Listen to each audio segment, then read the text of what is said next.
നിക്കടെ ഇവിടെ. എങ്ങോട്ട് പോന്നു? എങ്ങോട്ടും പോകുന്നില്ല, ഇങ്ങോട്ട് തന്നെ വന്ന്. എന്തിനാ ഇപ്പൊ ഇങ്ങോട്ട് എഴുന്നള്ളിയത്? അപ്പഴിനെ കാണ്.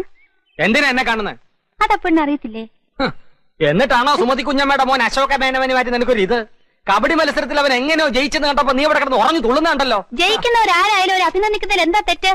അന്യനൊന്നും അല്ലല്ലോ, അതും എന്റെ അമ്മായിയുടെ മോൻ തന്നെയല്ലേ. അത്രയ്ക്കും ഇഷ്ടമാണെങ്കിൽ നിനക്ക് അവനെ തന്നെ കെട്ടിയാ പോരെ? ഇഷ്ടമുള്ളവരൊക്കെ എല്ലാരും കെട്ടല്ലേ. നീ എന്തിനാ രമേന്തി അവനെ ദേഷ്യം പിടിപ്പിക്കുന്നേ? തോക്കുമ്പോഴും ദേഷ്യപ്പെടുമ്പോഴും അപ്പൂട്ടന്റെ മുഖം കാണാൻ നല്ല ചേല അമ്മായി.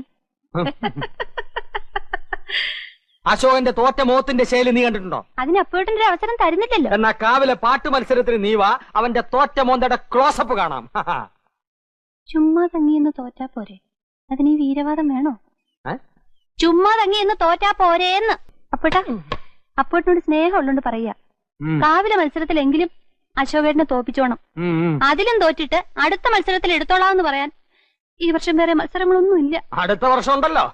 ഈ വർഷത്തോടെ മത്സരങ്ങളൊക്കെ നിർത്തണമെന്നാ കരക്കാര് തീരുമാനിച്ചിരിക്കുന്നത്. എന്റെ ദൈവങ്ങളെ, മത്സരങ്ങൾ നിർത്തിയോ?